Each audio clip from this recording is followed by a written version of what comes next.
오늘 밤 이 건물 밖으로 나가면 죽습니다. 그러니까 내 눈앞에서 사라질 생각은 하지 마. 몰락한 서린 데이터의 마지막 후계자 서예리는 가문을 무너뜨린 증거를 찾기 위해 못생기고 어수룩한 비서 김혜진으로 변장해 명진그룹에 잠입한다. 그러나 새 회장 강태준은 첫날부터 그녀의 비정상적으로 빠른 손과 지나치게 정확한 판단을 알아챈다. 예리는 그가 아버지를 죽음으로 몰아넣은 적이라고 믿지만 태준은 오히려 그녀를 노리는 정체불명의 사냥꾼을 먼저 발견한다. 두 사람이 서로의 가면을 벗기려는 순간 회사 밖에서 기다리던 남자가 마침내 움직이기 시작한다. 오늘 밤 이 건물 밖으로 나가면 죽습니다. 그러니까 내 눈앞에서 사라질 생각은 하지 마. 강태준의 목소리는 낮았고 감정이 없어서 더 위협적이었다. 서예리는 잠긴 전용 엘리베이터 앞에서 그를 노려보았다. 회장님이 직원 퇴근까지 허락하셔야 합니까? 그녀가 일부러 코맹맹이 소리를 섞어 묻자 태준은 보안 태블릿을 내밀었다. 지하 주차장 화면 한 구석에 검은 모자를 쓴 남자가 서 있었다. 그는 카메라 위치를 아는 듯 고개를 숙인 채 명진그룹 배송 출입증을 들고 있었다. 저 사람이 누군지 모른다고 하지 마. 저 같은 사람을 누가 기다리겠어요. 예린이 어수룩하게 웃었다. 그게 첫 번째 거짓말이군. 무슨 뜻인지 모르겠습니다. 두 번째, 태준이 한 걸음 다가왔다. 9월, 강구릉, 당신이 오늘 회사에 들어온 뒤 외부에서 김혜진이라는 이름을 조회한 사람이 7명입니다. 누구에게 쫓기고 있습니까? 모든 신입 비서를 이렇게 협박하세요. 거짓말을 못하는 신입에게만. 그럼 문을 열어주세요. 싫습니다. 예린이 주머니 속 저장 장치를 움켜쥐자 그의 시선이 내려갔다. 그날이 끝나기 12시간 전, 두 사람은 서로의 얼굴조차 제대로 알지 못했다. 그럼에도 태준은 이미 그녀가 벗어날 수 없는 문을 닫고 있었다.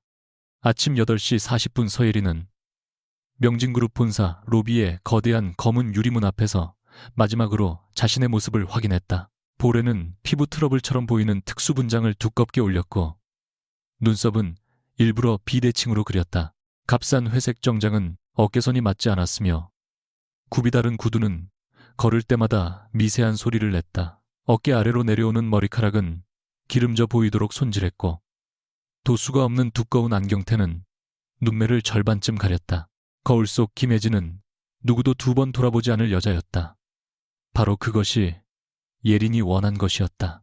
불과 석 달 전까지만 해도 그녀는 청담동 호텔 라운지에서 정략결혼 후보들의 신상 명세를 검토하던 서린 데이터의 상속녀였다. 아버지가 횡령범으로 몰리고 회사가 무너진 뒤 남은 친척들은 그녀에게 다원홀딩스의 윤성호와 결혼하면 채무 일부를 정리할 수 있다고 말했다. 예린은 약속 장소로 가는 대신 휴대전화를 부수고 사라졌다. 도망친 이유는 단순히 결혼이 싫어서가 아니었다. 아버지의 마지막 노트에 적힌 명진그룹 내부 서버 주소, 그리고 모든 자산이 사라진 날 승인자로 남은 강태준의 전자서명 때문이었다. 그녀는 로비 출입기에 위조된 사원증을 대며 속으로 아버지의 말을 되뇌었다. 사람은 눈을 속일 수 있어도 기록은 속이지 못한다. 하지만 기록을 읽을 기회는 한 번뿐일지도 몰랐다. 김혜진이라는 이름으로 배정된 첫 업무는 임시 회의록 정리였다. 예린은 의도적으로 키보드를 느리게 두드렸고 옆자리 직원이 수정 요청을 할 때마다 2번씩 되물었다. 그녀의 상사인 최미정 팀장은 대놓고 한숨을 쉬지는 않았지만 눈빛으로 이미 인사팀을 원망하고 있었다. 김혜진 씨, 오늘은 신임 회장님 취임 후 첫 투자심의입니다. 실수하면 우리 팀 전체가 끝나요. 미정이 낮게 경고하자 예린은 안경을 밀어올리며 고개를 세게 끄덕였다. 네, 팀장님. 숫자는 정말 자신 없지만 열심히 하겠습니다. 그 말이 끝나자마자 회의실 안에서 고성이 터졌다. 신규 인공지능 반도체 물류 프로젝트의 예상 손실률이 화면에 잘못 표시된 것이다. 재무담당 상무는 연간 손실을 62억 원이라고 주장했고 전략팀은 사업 중단을 요구했다. 예리는 회의록을 적는 척하며 표를 훑었다. 환율 해지 비용이 2번 반영되어 있었다. 게다가 현금 흐름 할인율이 월 단위 자료에 연 단위로 적용됐다. 그녀는 입을 다물어야 했다. 그러나 상무가 잘못된 수치를 근거로 협력업체 계약을 즉시 파기하겠다고 말하는 순간 손가락이 먼저 움직였다. 예리는 옆에 놓인 보조 키보드로 계산식을 수정했고 벽면 화면의 숫자가 62억에서 17억으로 바뀌었다. 회의실이 조용해졌다. 누가 건드렸어? 라고 소리쳤다. 예리는 재빨리 손을 뗐지만 이미 늦었다. 가장 상석에 앉아있던 강태준이 천천히 고개를 돌려 그녀를 바라보고 있었다.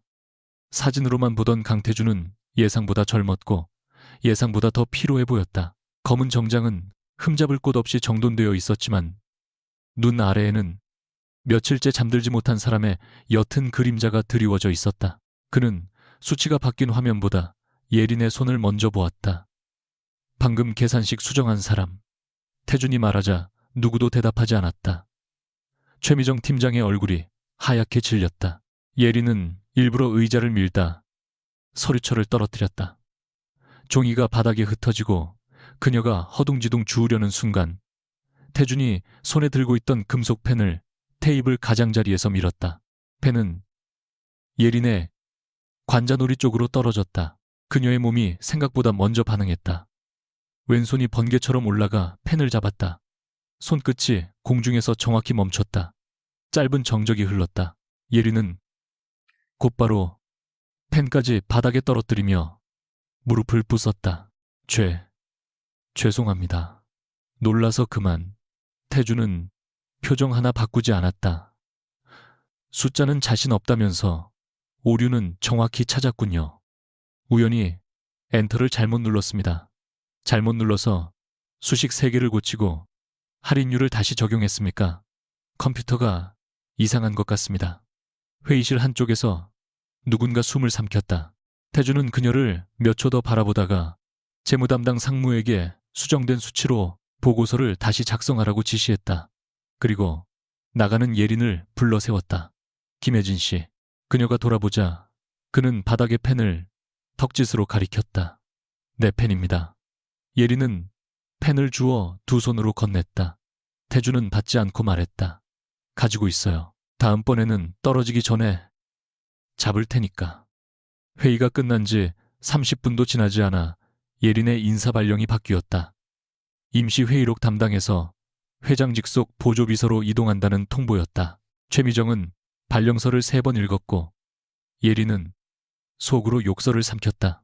가까이 가는 것이 목표였지만 너무 빨랐다. 강태준은 먹이를 가까이 두고 관찰하는 인간이었다.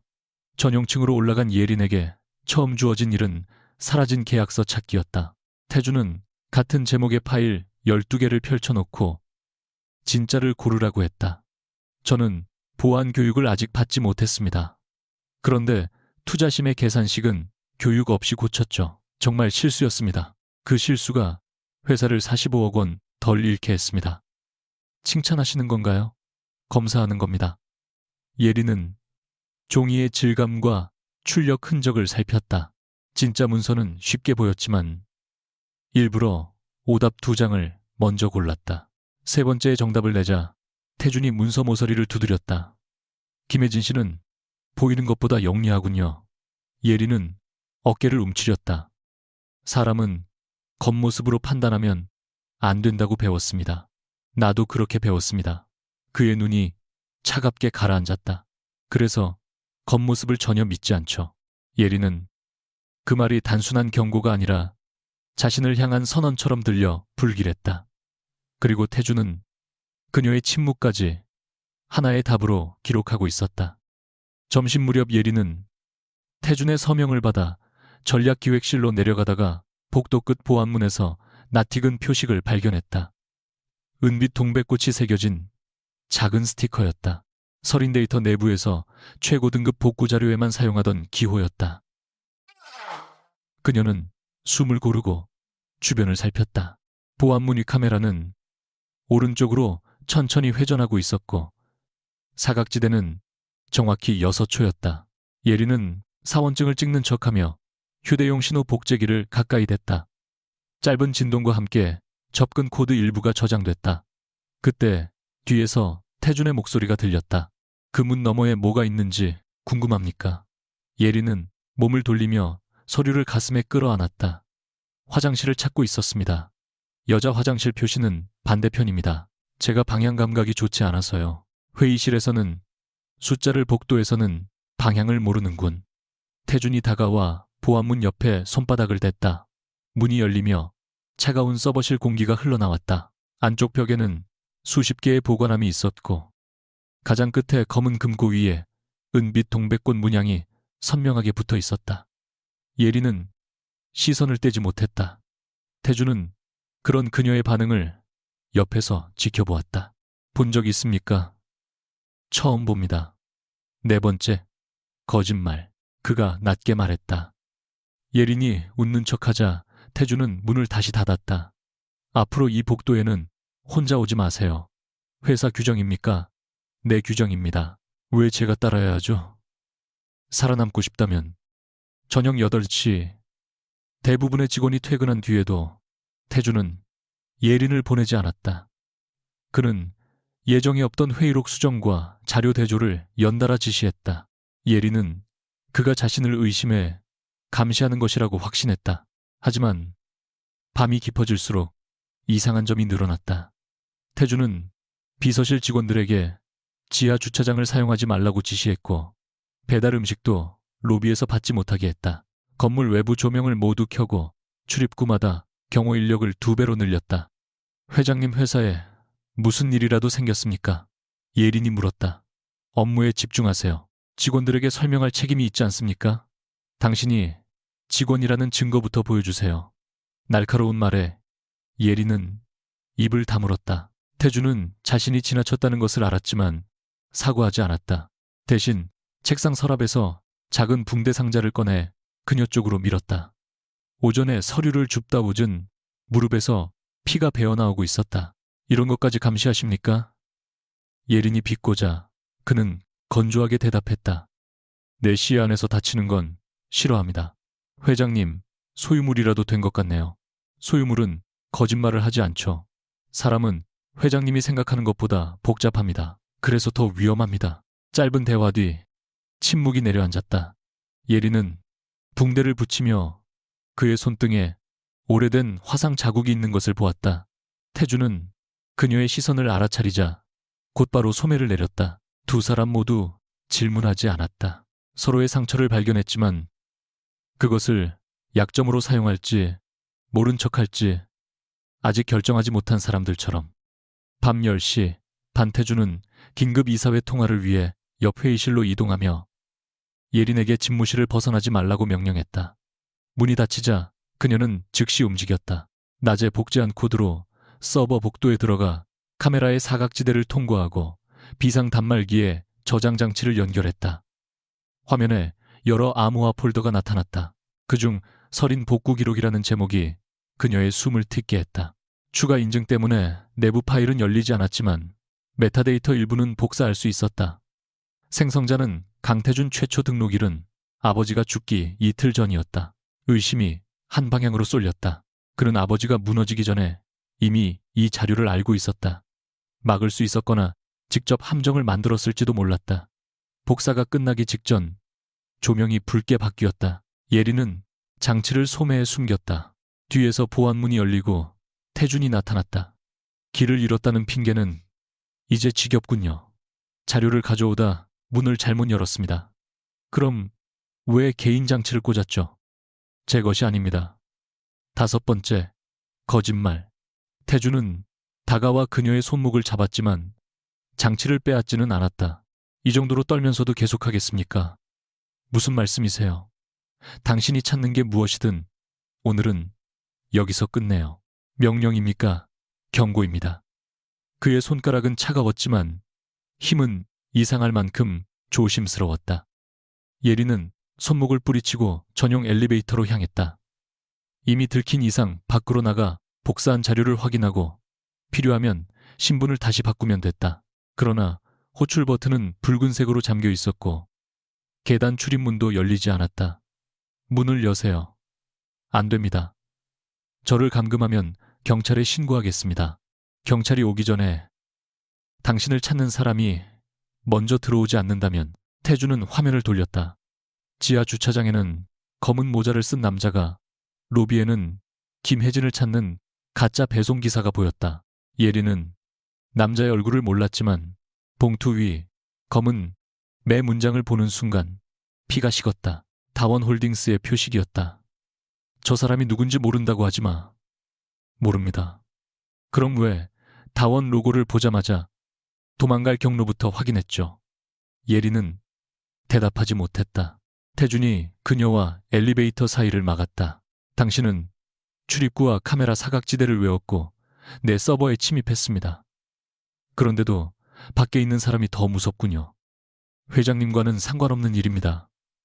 오늘부터 상관이 있습니다. 왜죠? 내 회사에 들어왔으니까. 예리는 비웃듯 말했다.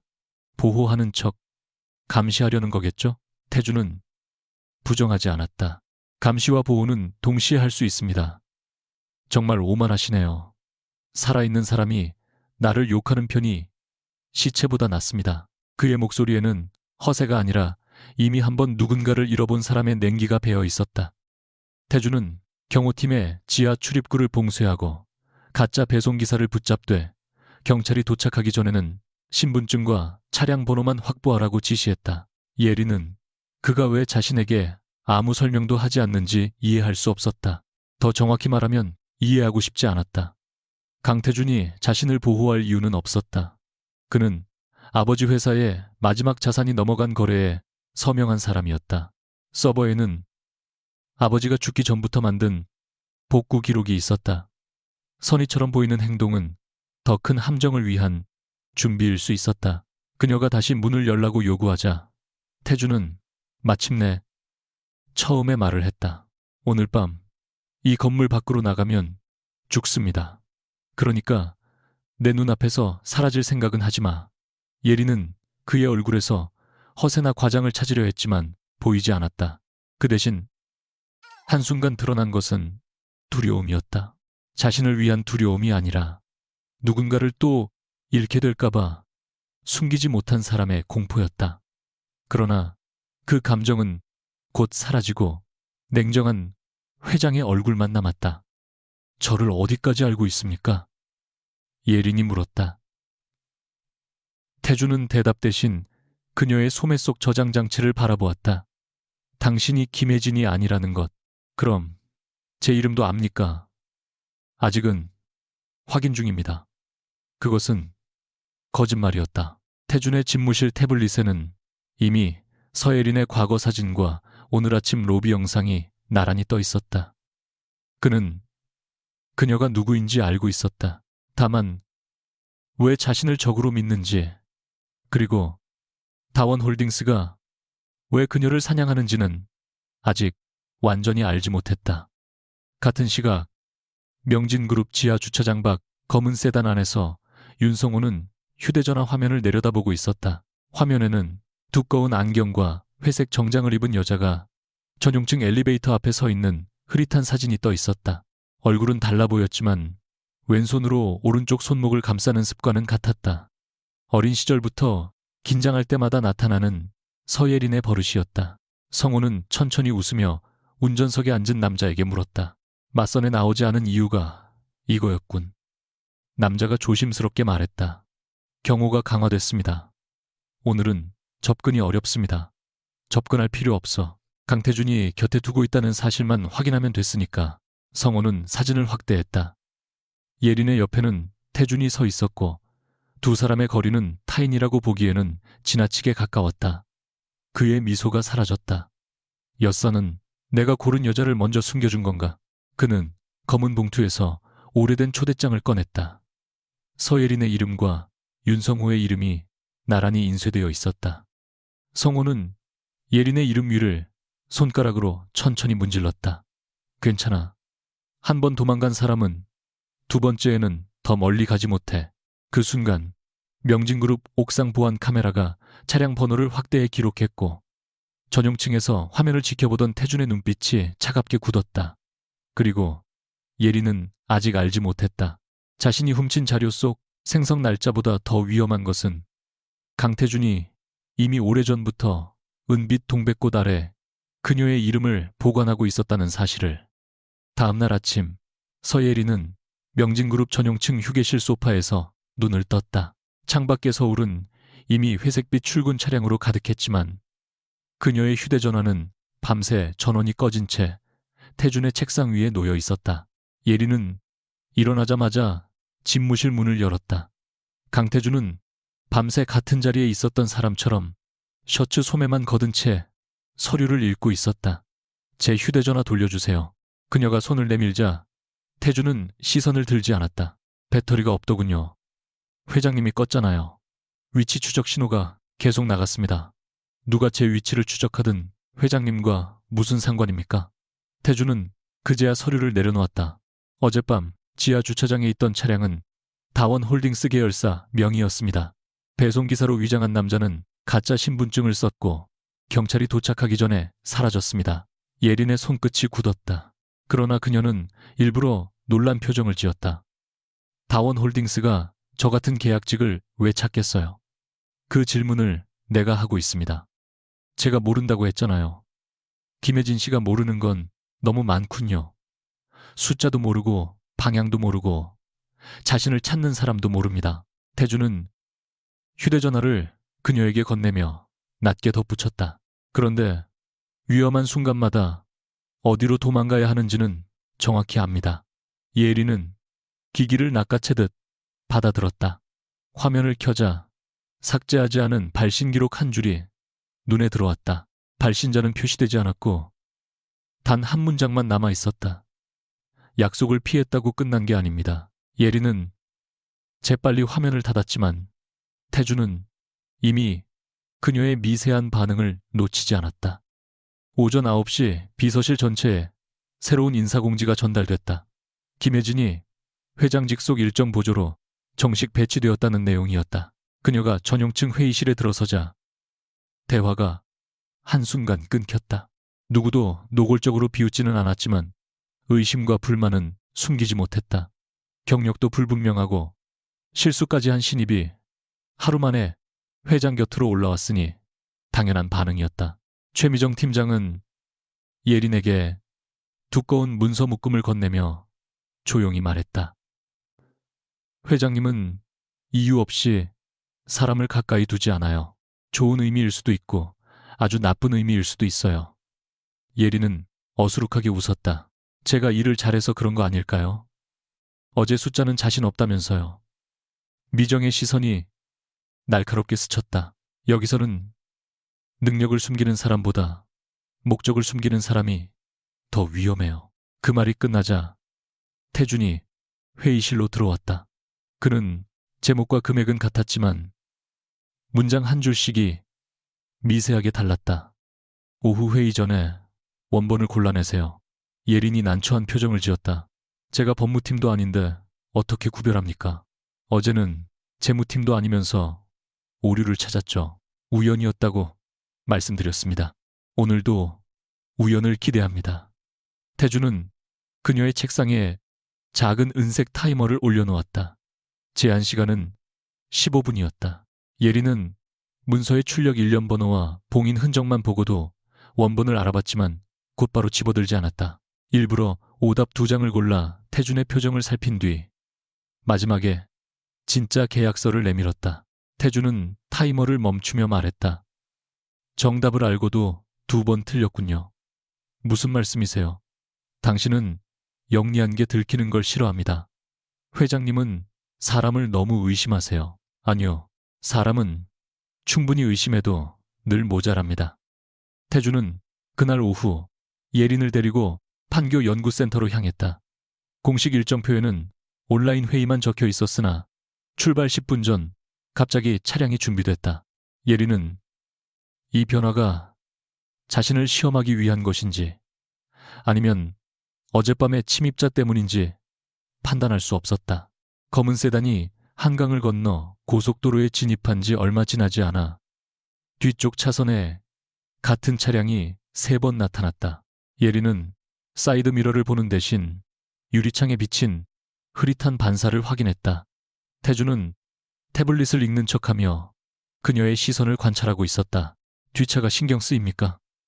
그가 묻자 예리는 고개를 저었다. 멀미가 나서요. 멀미하는 사람치고 차선을 잘 읽는군요. 회장님은 운전기사보다 저를 더 보고 계시네요.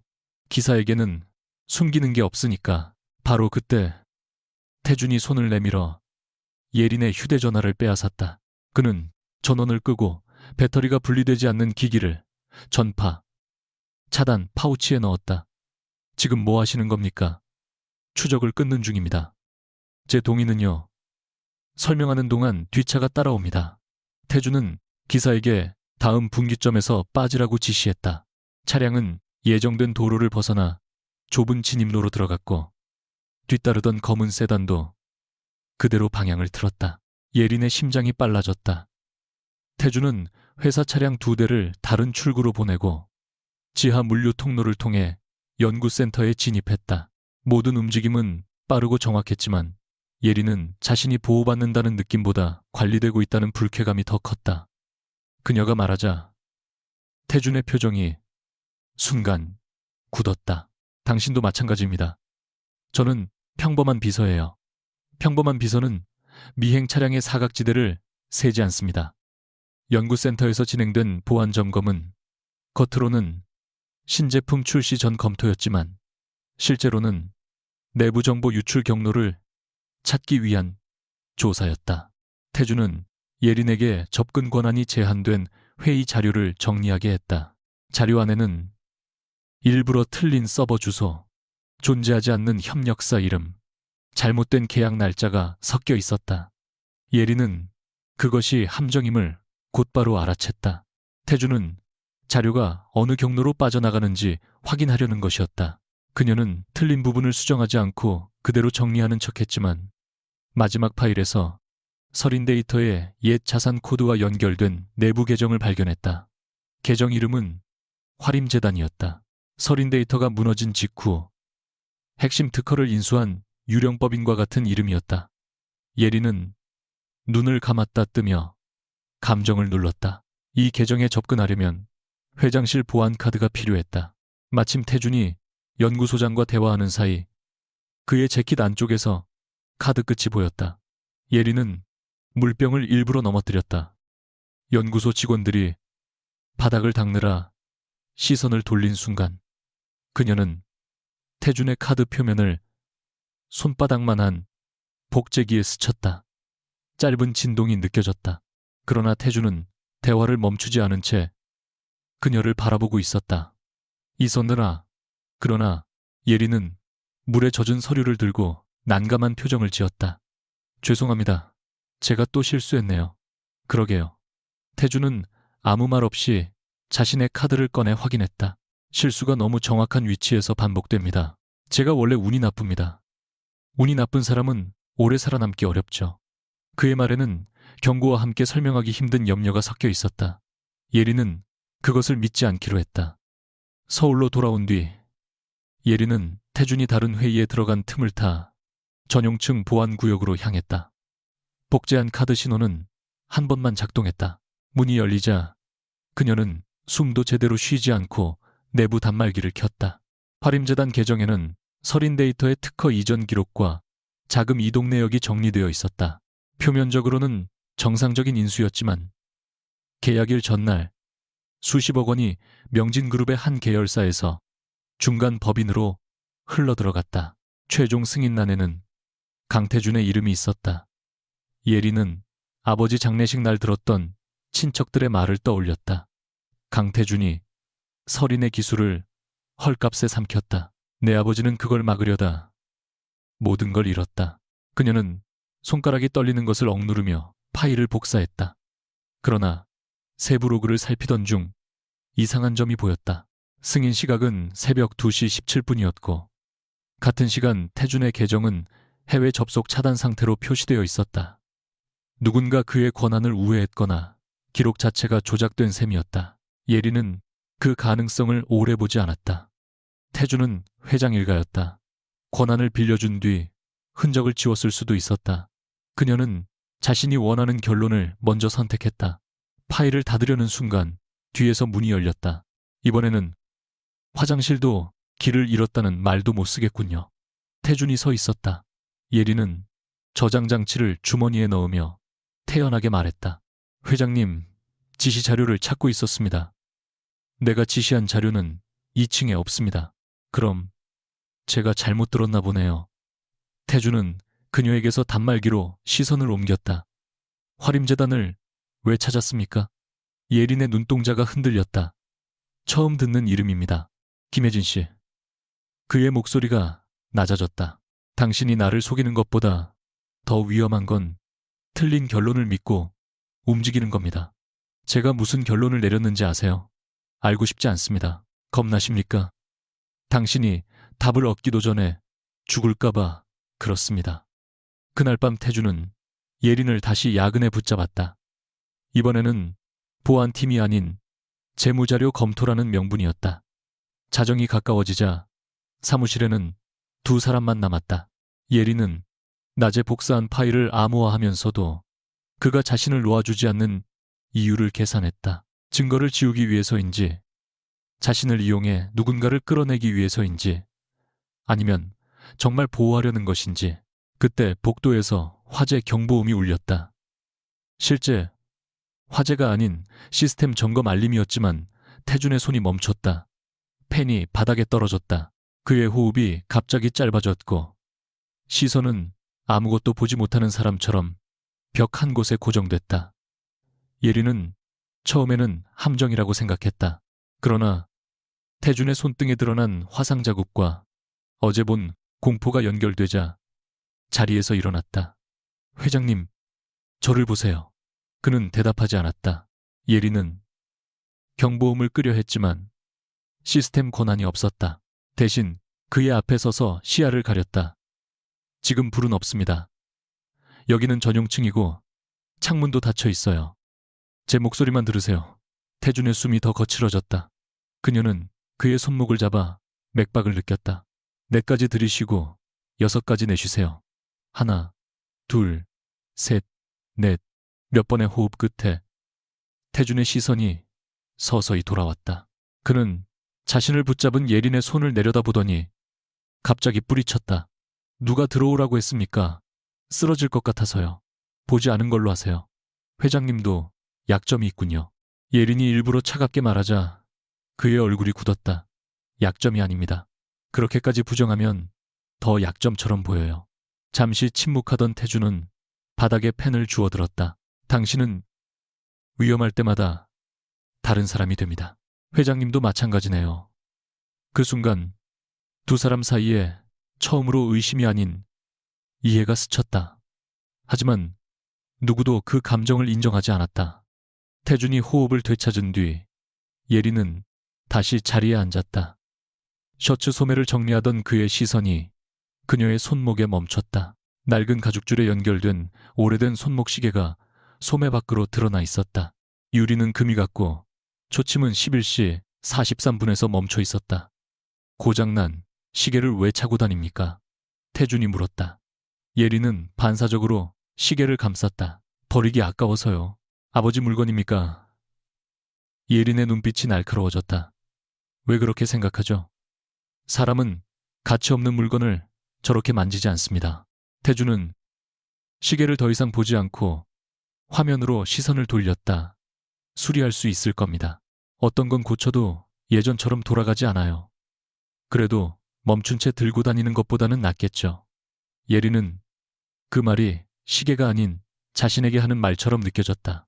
잠시 후 태준이 낮게 말했다. 어제 서버에서 본 은빛 동백은 서린 데이터의 표식이었습니다. 예린의 손이 멈췄다. 그 회사를 아십니까? 모르는 사람이 더 드물죠. 그럼 왜 회장님 금고에 그 표식이 있습니까? 태준은 즉시 대답하지 않았다. 그의 침묵은 예린에게 유죄 인정처럼 들렸다. 하지만 실제로 그는 얼마만큼 진실을 말해야 그녀가 도망치지 않을지 계산하고 있었다. 당신이 김혜진으로 들어온 이유를 말하면 대답하겠습니다. 거래를 제안하시는 건가요? 기회를 주는 겁니다. 회장님이 주는 기회는 늘 덫처럼 들리네요. 덫에 걸린 사람은 자신이 사냥꾼이라고 생각하지 않습니다. 예리는 그 말을 듣고 자신도 모르게 웃었다. 회장님은 어느 쪽입니까? 태주는 잠시 그녀를 바라보다 대답했다. 아직은 둘 다입니다. 새벽 1시가 지나 태준이 샤워실로 들어간 사이 예리는 복사한 파일을 외부로 전송할 준비를 했다. 그녀가 몇 주 전부터 연락해온 익명의 제보자는 자신을 아버지와 함께 일했던 조사관이라고 소개했다. 그는 서린 데이터 사건의 마지막 자금 흐름을 확인하려면 명진 내부 자료가 필요하다고 했다. 예리는 한 번도 그의 얼굴을 본 적이 없었지만 그가 알고 있는 정보는 외부인이 알기 어려운 것들이었다. 아버지가 사용하던 암호규칙 활임재단이라는 이름은빛 동백 표시까지 정확히 알고 있었다. 예리는 낮에 확보한 자료 일부를 암호화해 메일에 첨부했다. 전송 버튼을 누르기 전 태준이 했던 말이 떠올랐다. 틀린 결론을 믿고 움직이는 게 더 위험하다.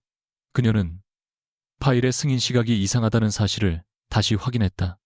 단 몇 분만 더 조사하면 조작 여부를 판단할 수 있었다. 그러나 태준이 돌아오기 전에 보내야 했다.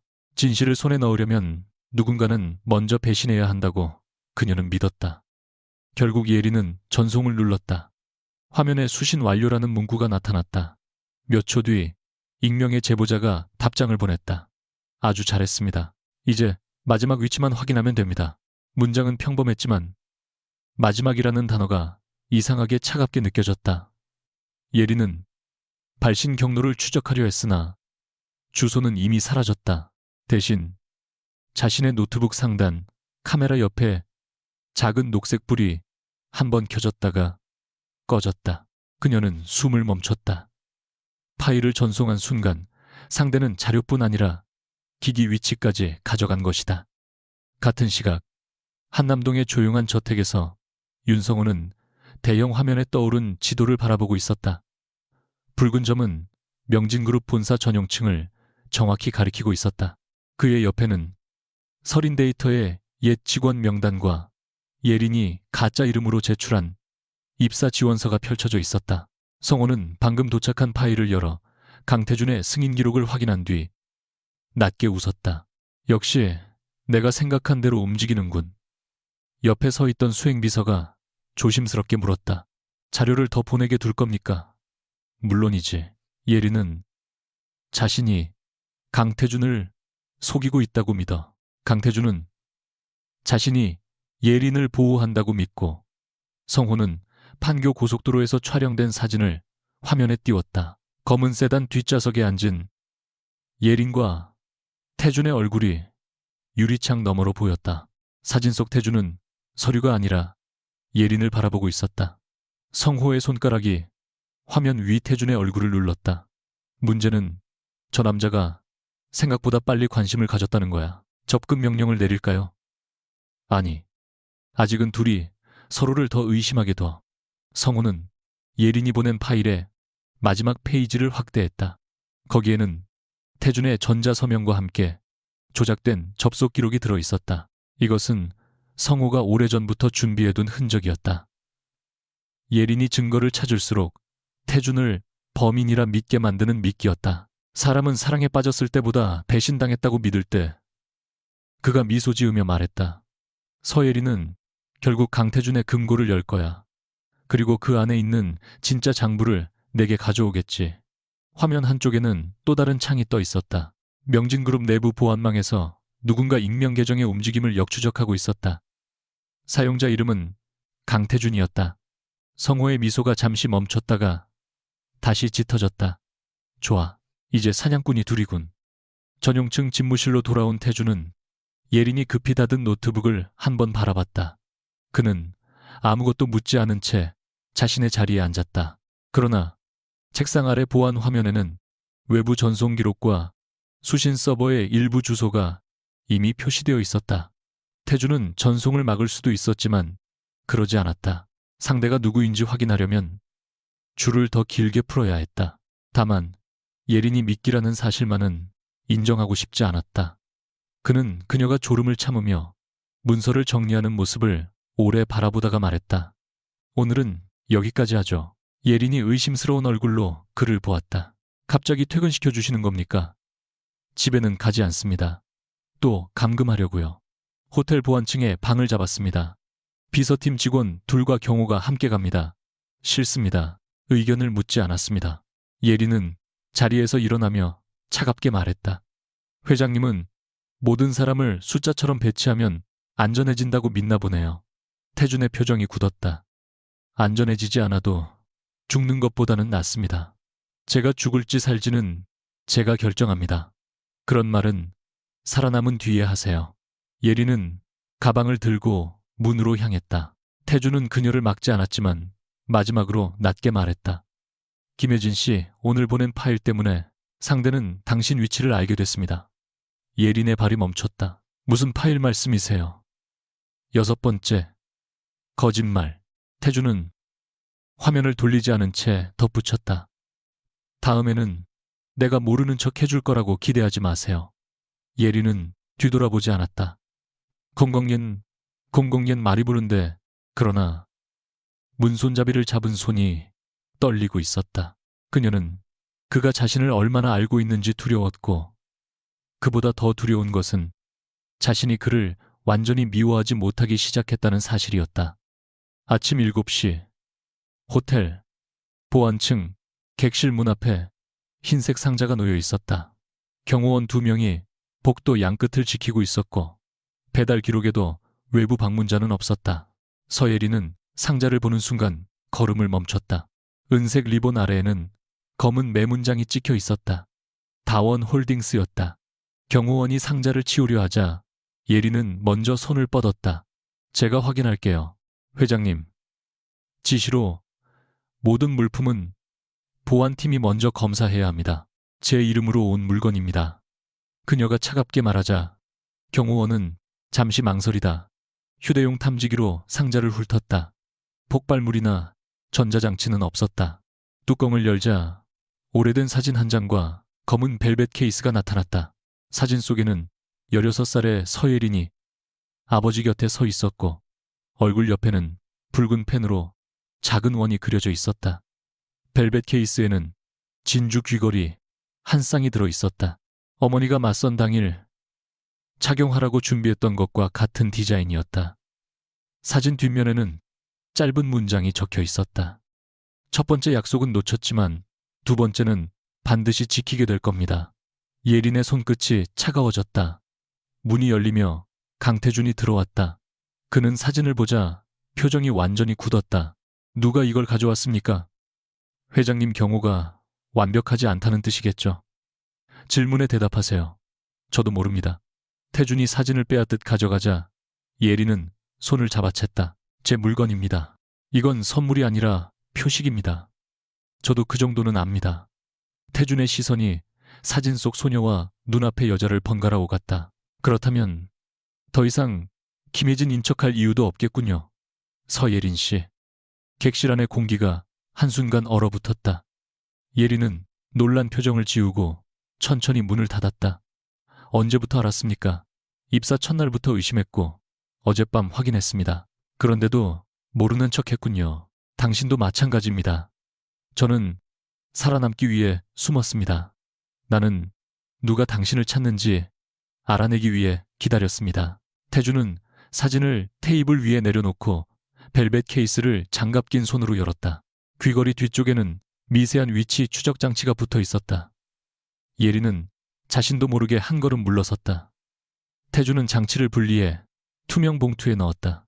윤성호가 보낸 겁니까? 그 이름을 직접 듣는 순간 예린의 눈빛이 흔들렸다. 맞선 상대였다는 것까지 알고 있습니까? 당신 가족이 혼인을 서두른 이유도 압니다. 다원홀딩스가 서린에 남은 채권을 사들이고 있었으니까. 그럼 왜 지금까지 말하지 않았죠? 윤성호가 단순히 혼인을 원하는 사람인지 당신을 없애려는 사람인지 확신이 필요했습니다. 예린은 허탈하게 웃었다. 그래서 저를 회사에 붙잡아 두고 일부러 이동 경로를 바꾸고 제 휴대전화를 껐군요. 살아있게 만들기 위해서였습니다. 제 허락 없이요. 허락을 구할 시간이 없었습니다. 아니요. 회장님은 허락을 구할 생각이 없었던 겁니다. 태주는 반박하지 못했다. 예리는 그의 침묵을 보고 확신했다. 저를 미끼로 썼죠. 태준의 턱선이 굳었다. 당신 일정 일부를 외부에 흘렸습니다. 접근하는 사람을 확인하려고. 제가 탄 차를 따라온 차량도 알고 있었습니까? 경로는 통제되고 있었습니다. 통제됐다고요. 예린의 목소리가 낮아졌다. 저는 회장님 계획표에 적힌 위험 요소였습니까? 아니면 사람입니까? 태주는 잠시 창밖을 보았다. 그가 대답을 고르는 동안 예린의 분노는 오히려 차갑게 가라앉았다. 당신을 위험에 빠뜨릴 생각은 없었습니다. 그가 말했다. 하지만 위험에 빠질 가능성은 계산했겠죠.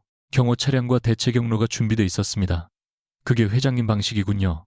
사람을 원하는 자리에 놓고 움직임을 예측하고 실패 확률을 줄이면 보호했다고 믿는 것. 당신은 이미 혼자 움직이다 위치를 넘겼습니다. 태준의 목소리에도 날이 섰다.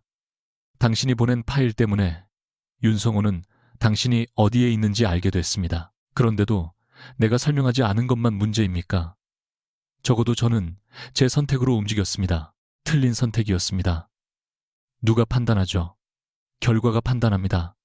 회장님은 모든 감정을 결과표로 바꿔야 안심합니까? 예리는 테이블 위 사진을 집어들었다. 당신은 사람을 보호하는 게 아니라 소유하려고 합니다. 태준의 눈빛이 흔들렸다. 소유하려 했다면 진작 당신 신분을 공개했을 겁니다. 그 대신 더 가까이 두고 관찰했죠. 누구 편인지 알아야 했으니까. 저는 어느 편에도 속하지 않습니다. 그게 당신 착각입니다. 태준이 한 걸음 다가섰다. 윤성호는 당신이 가진 무언가를 원하고 내 집안 사람 중 누군가는 그와 연결돼 있습니다. 당신 혼자서는 또 결정하네요. 예린이 말을 잘랐다. 제가 혼자 할 수 있는지 없는지조차 그녀는 진주 귀걸이를 태준의 손에 쥐어주었다. 회장님에게 보호란 상대의 선택권을 빼앗는 일이군요. 그런 보호라면 필요 없습니다. 태준은 그녀를 붙잡고 싶었지만 손을 뻗지 않았다. 대신 보안팀에 호텔 출입을 전면 통제하라고 지시했다. 그 명령이 예린에게는 마지막 확인처럼 들렸다. 그는 자신이 틀렸다고 인정하는 대신 벽을 더 높이고 있었다. 오후 2시 명진그룹 본사에서 전산장애를 가정한 보안 훈련이 시작됐다. 모든 직원의 출입카드가 10분간 비활성화되고 각 층 인원은 비상계단을 통해 지정구역으로 이동해야 했다. 예리는 그 틈을 기다렸다. 태주는 전용층 회의실에서 긴급 보고를 받고 있었고 경호 인력은 직원 이동 통제에 분산돼 있었다. 그녀는 오전에 미리 숨겨둔 청소용 유니폼을 갈아입고 얼굴 분장을 일부 지웠다. 두꺼운 안경 대신 마스크를 쓰고 비상계단 중간에서 시설관리팀 무리에 섞였다. 태주는 훈련 시작 3분 만에 그녀의 위치 신호가 끊긴 것을 알아챘다. 훈련 중지하세요. 그가 말하자 보안실장이 당황했다. 회장님, 전 직원이 이동 중이라 지금 멈추면 더 혼란스럽습니다. 서예린을 찾으세요. 김혜진 씨 말씀이십니까? 태준의 시선이 날카롭게 변했다. 지금부터 그 이름은 사용하지 마십시오. 건물 내부 카메라가 하나씩 확인됐지만 예리는 카메라 각도와 순서를 이미 외우고 있었다. 그녀는 지하 물류 통로를 지나 세탁물 운송 차량에 올라탔다. 차량이 차단기를 통과하는 순간 태준의 휴대전화에 익명 메시지가 도착했다. 당신이 숨긴 사람은 당신 곁에 있기 싫은 모양입니다. 메시지 아래에는 호텔 상자에 있던 사진과 같은 붉은 원이 찍혀 있었다. 태준은 즉시 예린의 노트북 동기화 기록을 열었다. 그녀가 삭제한 메일에는 성수동 폐쇄 데이터 센터의 주소와 오후 3시라는 시간이 남아 있었다.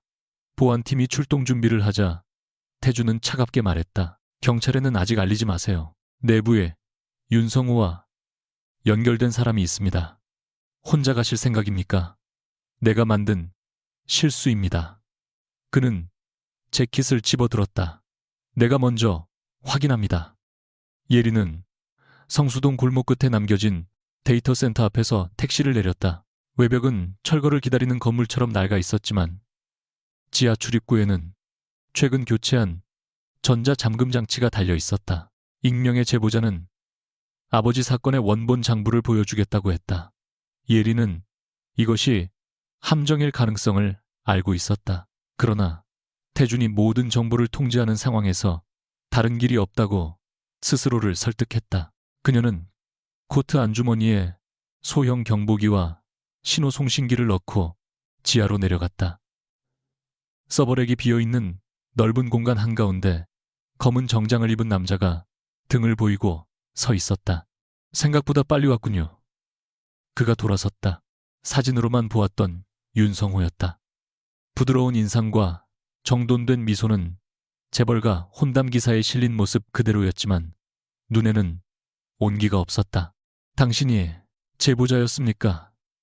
예린이 물었다. 성호는 천천히 고개를 기울였다. 제보자라는 말은 너무 멀게 느껴지네요. 우리는 결혼할 사이였는데 한 번도 만난 적 없습니다. 당신이 약속을 어겼으니까 저를 찾기 위해 회사까지 사람을 보냈습니까? 찾는데 시간이 너무 오래 걸렸어요. 그는 테이블 위에 서린 데이터에 옛 계약서 사본을 펼쳤다. 강태준 곁에 숨으면 안전할 거라고 생각했습니까? 숨은 적 없습니다. 그래요. 당신은 늘 자신이 선택한다고 믿죠. 성호의 미소가 조금 짙어졌다. 하지만 서린의 채무도 가족들의 요구도 강태준의 감시도 결국 같은 말을 하고 있잖아요. 서예리는 누군가의 보호 아래 있어야 한다고. 예리는 테이블 위 계약서를 보지 않고 그의 손을 살폈다. 오른손 검지에 얇은 흉터가 있었다. 당신이 아버지의 암호를 어떻게 알았죠? 아버님 곁에는 돈보다 충성심을 싸게 파는 사람들이 많았습니다. 그 말이 떨어지는 순간 예리는 자신이 찾던 제보자가 처음부터 존재하지 않았다는 사실을 완전히 이해했다. 성우는 손가락을 튕겼고 지하 출입문이 잠겼다. 양쪽 통로에서 2명의 남자가 나타났지만 예린에게 직접 손을 대지는 않았다. 성우는 마치 정중한 협상을 시작하는 사람처럼 의자를 권했다. 겁먹을 필요 없습니다. 나는 당신을 해치고 싶지 않아요. 그 말을 믿으라고요. 당신이 협조한다면 무엇을 원하죠? 강태준 금고에 있는 활임 장부. 예린의 눈빛이 가늘어졌다. 서린의 복구 기록이 아니라요. 성호의 미소가 멈췄다. 그는 자신이 너무 많은 것을 말했다는 사실을 곧 알아차렸지만 태연한 척했다. 이름은 중요하지 않습니다. 은빛 동백 표식이 붙은 파일을 가져오면 돼요. 그게 무엇인지도 모르면서 찾고 있군요. 강태준도 정확한 위치는 모릅니다. 그래서 당신을 곁에 둔 겁니다. 그가 저를 이용한다는 말을 믿게 만들려고 이런 기록을 심었습니까? 믿게 만들 필요가 있었을까요? 성호는 천천히 그녀 앞으로 다가왔다. 그 남자는 이미 당신을 미끼로 썼잖아요. 예린의 표정이 굳었다. 그 사실을 알고 있다는 것은 명진 내부에 그의 사람이 있다는 뜻이었다. 성호는 낮은 목소리로 말을 이었다. 강태준은 사람을 체스말처럼 움직입니다. 나와 다른 점이 있다면 자신을 선한 사람이라고 믿는다는 것뿐이죠. 당신은 적어도 악하다는 걸 인정합니까? 악이라는 말은 약한 사람들이 패배를 설명할 때 씁니다. 그는 테이블 위 진주 귀걸이와 같은 한 쌍을 올려놓았다. 당신 어머니는 이미 혼인 조건에 동의했습니다. 서린의 남은 채무도 내가 정리할 수 있어요. 장부를 가져오고 처음 예정대로 결혼하면 모든 게 끝납니다. 예리는 웃지 않았다. 다른 여자들에게도 그렇게 말했습니까? 성호의 눈동자가 처음으로 흔들렸다. 예리는 태준의 파일에서 본 3명의 여성 사진을 떠올렸다. 당신과 약혼한 뒤 사고를 당한 여자들 말입니다. 성호의 표정에서 미소가 완전히 사라졌다. 강태준이 쓸데없는 걸 보여줬군요. 그들의 사고도 선택이었다고 말할 건가요? 떠나려는 사람은 위험한 결정을 하게 마련이죠. 성호가 손을 들자 한 남자가 예린의 가방을 빼앗으려 다가왔다. 예린은 뒤로 물러나며 테이블 모서리에 손을 짚었다. 건물에 들어올 때 확인한 비상경보선은 오른쪽 벽 안쪽으로 연결되어 있었다. 직접 접근할 수 없었지만 서버렉 아래 남은 전력선은 살아 있었다. 그녀는 겁에 질린 척 가방을 떨어뜨렸다. 안에서 휴대용 배터리와 금속 펜이 굴러나왔다. 남자가 물건을 줍기 위해 몸을 숙인 순간 예리는 펜으로 배터리 단자를 연결해 바닥의 노출선에 닿게 했다. 작은 불꽃이 튀고 서버실 전체에 차단기가 내려갔다. 붉은 비상등이 켜지며 자동 화재 경보가 울렸다. 성호가 그녀의 손목을 잡았지만 예리는 몸을 비틀어 빠져나왔다.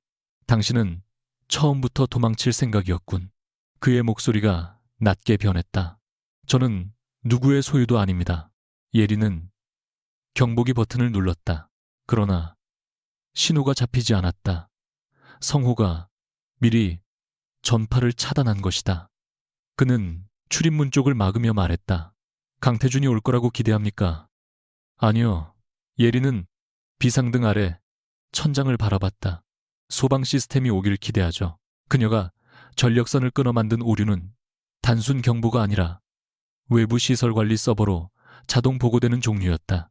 잠시 후 환기창이 열리고 방화 셔터가 내려오기 시작했다. 예리는 셔터가 완전히 닫히기 전 몸을 굴려 반대편 통로로 빠져나갔다. 뒤에서 성호의 목소리가 들렸다. 예린 씨, 강태준이 찾는 것도 결국 활임장부입니다. 그 남자가 왜 당신 아버지의 암호 열쇠를 갖고 있는지 생각해봐요. 예린의 발이 순간 멈췄다. 태준이 아버지의 열쇠를 갖고 있다는 말은 처음 듣는 사실이었다. 그 짧은 망설임 때문에 성호의 사람이 그녀를 따라잡아 팔을 붙잡았다. 지하 통로 끝에서 차량 충돌음이 울렸다. 검은 세단 한 대가 철제 셔터 앞에 멈춰섰고 강태준이 운전석에서 내렸다. 그는 경호팀을 기다리지 않고 예린의 노트북에 남은 동기화 오류를 따라 혼자 온 상태였다. 태준은 통로로 뛰어들며 예린을 붙잡은 남자의 팔을 밀쳐냈다. 두 사람은 벽에 부딪혔고 태준의 어깨가 금속 기둥에 세게 닿았다. 성호는 어둠 속에서 천천히 걸어 나왔다. 명진 회장님이 직접 오실 줄은 몰랐습니다. 윤성호, 태준은 예린을 자신의 뒤로 물러나게 했다. 오늘 여기서 한 일은 전부 기록되고 있습니다. 폐쇄된 건물에서 무슨 기록이 남을까요? 당신이 차단한 건 내부망뿐입니다. 태준이 휴대전화를 들어보였다. 차량 블랙박스와 위성통신이 작동 중이었다. 성호는 잠시 눈을 가늘게 뜨더니 다시 미소 지었다. 역시 준비가 철저하군요. 그런데 왜 서예린 씨에게는 아무것도 설명하지 않았습니까? 태준의 표정이 굳었다. 입 다물어. 당신이 일정 정보를 흘린 것도, 호텔에 가둔 것도, 그녀를 감시한 것도 사실이잖아요. 성호는 예린을 바라보며 덧붙였다. 그리고 활임장부를 찾기 위해 곁에 둔 것도 거짓말입니다. 태준이 즉시 말했지만 예린은 그의 말보다 성호가 언급한 아버지의 암호 열쇠를 떠올렸다. 태준은 그것을 부정하지 않았다. 밖에서 사이렌 소리가 가까워지자 성호는 어둠 속 비상통로로 물러났다. 다음에는 강태준에게 직접 물어보세요. 왜 당신 아버지가 죽기 전에 마지막 열쇠를 그에게 넘겼는지. 그는 그렇게 말한 뒤 사라졌다. 태준은 뒤쫓으려 했지만 예린이 비틀거리자 멈췄다. 그 순간 그는 성호를 잡는 것보다 그녀를 선택했다. 북이 듣는 그녀를 선택했다. 밖으로 나온 예린은 출동한 구급대의 검사를 거부했다. 손목에는 붉은 자국이 남아 있었고 코트 소매는 찢어졌지만 큰 부상은 없었다. 태준의 오른쪽 어깨에서는 피가 조금 배어 나왔다. 그는 아무렇지 않은 척 경호팀에 현장 통제를 지시했지만 손끝이 미세하게 떨렸다. 차에 타세요. 태준이 말하자 예린은 움직이지 않았다. 어디로 데려가려고요? 회사입니까? 호텔입니까? 아니면 회장님이 정한 또 다른 안전한 감옥입니까? 지금 감정적으로 판단할 때가 아닙니다. 또 그 말이군요. 윤성우가 다시 움직입니다. 회장님도 움직였죠. 저를 이용해서. 태준은 숨을 눌러 삼켰다. 그건 내 잘못입니다. 예린은 처음 듣는 인정에 잠시 흔들렸지만 곧 표정을 굳혔다. 무엇이 잘못이었습니까? 설명하지 않은 것, 제 일정을 흘린 것, 제가 겁먹으면 더 쉽게 통제할 수 있다고 생각한 것, 당신을 위험에 빠뜨린 것. 태준의 목소리가 낮아졌다. 내가 모든 변수를 관리할 수 있다고 믿었습니다. 틀렸습니다. 그 말이면 제가 다시 따라갈 거라고 생각합니까? 아니요. 그럼 막지 마세요. 예리는 그를 지나쳤다. 태준이 손목을 잡으려다 멈췄다. 자신의 손이 또 그녀의 선택을 빼앗는 도구가 될 수 있다는 사실을 처음으로 의식한 것이다. 어디로 갈 겁니까? 그가 물었다. 진짜 답을 찾으러요. 혼자 가지 마세요. 이제 누구도 믿지 않겠습니다. 예린이 돌아보며 말했다. 윤성호도 회장님도. 태준의 얼굴에 상처보다 깊은 표정이 스쳤다. 하지만 그는 그녀를 억지로 붙잡지 않았다. 예린은 택시에 올라탔고 태준은 차량이 사라질 때까지 그 자리에 서 있었다. 그날 밤 예린은 명진그룹도 호텔도 아닌 한남동의 오래된 아파트 앞에 섰다. 강태준이 공식적으로 사용하는 펜트하우스가 아니라 그의 아버지 명의로 남아있던 비공개 주택이었다. 주소는 성호가 보낸 파일에 삭제된 메타데이터에서 찾아냈다.